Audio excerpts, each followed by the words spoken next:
ഷാനവാസിൻ്റെ വീട്ടിൽ നിന്നും അനീഷിൻ്റെ വീട്ടിൽ നിന്നും കൊണ്ടുവന്ന ഓരോ സാധനങ്ങൾ എടുത്തു വെച്ച് കഴിക്കുകയാണ് നൂറയും ആദിലയും. അപ്പം അനീഷിൻ്റെ വീട്ടിൽ നിന്ന് കൊണ്ടുവന്ന അരിയുണ്ടയ്ക്കകത്ത് ചെറുതായിട്ട് ഉറുമ്പ് വന്നിരിക്കുന്നു. അപ്പോൾ അതുകൊണ്ട് ആദില പറയാണ് അനീഷേട്ടൻ കേൾക്കെ പറയേണ്ട, ഭയങ്കര വിഷമാവും. അപ്പോൾ അനുമോള് പറയുന്നുണ്ട്, എന്തോ കേൾക്കെ പറഞ്ഞാൽ മധുരമുള്ള സാധനത്തിനകത്ത് ഉറുമ്പ് വന്നിരിക്കും, അതിനെന്താ ഉറുമ്പിനെ എടുത്ത് കളഞ്ഞിട്ട് കഴിക്കണം, നീ ഏത് യുഗത്തിലാണെന്ന് ചോദിക്കുന്നുണ്ട് അനുമോള്. പറയുന്നതിനും പറയേണ്ടാത്തതിനും ചിരിക്കേണ്ടതിനും ചിരിക്കേണ്ടാത്തതിനും എല്ലാത്തിനും ചിരിക്കുന്ന ഒരു ഇതായിട്ട് മാറിയിരിക്കുകയാണ് നൂറ. ഷാനവാസിൻ്റെ മോള് വന്നിട്ട് ഇന്ന് കുടുകൂടെ ചിരിക്കുന്നുണ്ടായിരുന്നു. ആ കൊച്ചു വന്നതിൻ്റെ എഫക്റ്റ് അടിച്ചാണെന്ന് തോന്നുന്നു.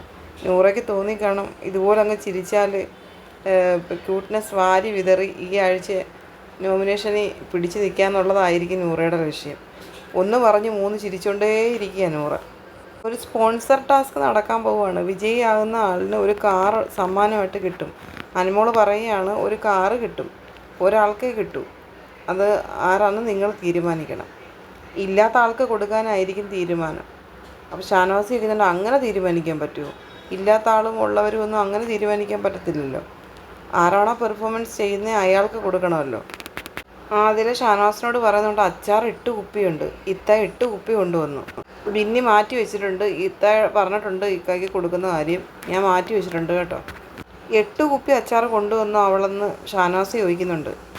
എൻ്റെ കണക്കിൽ 5 എണ്ണേ ഉള്ളൂ, 5 എണ്ണത്തിൽ ഒരു കുപ്പി കാണാനില്ല എന്നാണ് അവിടെ പറഞ്ഞത്. ഷാനവാസ് പറയുന്നുണ്ട്, അത് എൻ്റെ മോളും നൂറയും കൂടെ എവിടെയോ ഒളിപ്പിച്ച് വെച്ചേക്കുന്നുണ്ടെന്നാണ് പറഞ്ഞത്.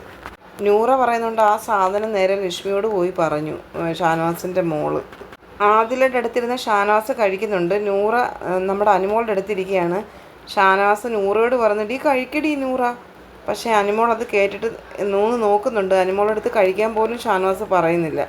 അനീഷേട്ടൻ്റെ വീട്ടിൽ നിന്ന് കൊണ്ടുവന്ന ചിപ്സാണ്, അനീഷേട്ടൻ വെച്ച വാഴയിലെ ചിപ്സാണെന്ന് പറയുന്നത്. അപ്പം നൂറ ചിരിക്കുന്നുണ്ട്, അനീഷേട്ടൻ ഒരു വാഴയെന്ന് പറഞ്ഞ് കേട്ടിട്ട്.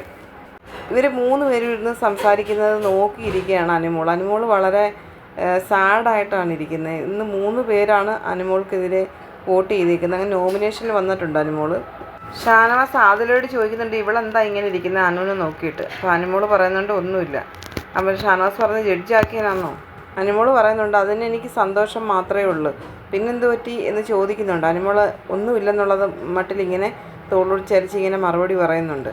അപ്പം ഷാനവാസ് ശ്രദ്ധിക്കുന്നുണ്ട്, സ്വന്തമായിട്ട് ഇന്ന് നോമിനേറ്റ് ചെയ്തിട്ടാണ് വീണ്ടും കുത്തി ഇങ്ങനെ ചോദിക്കുന്നത് എന്ത് പറ്റിയെന്ന്.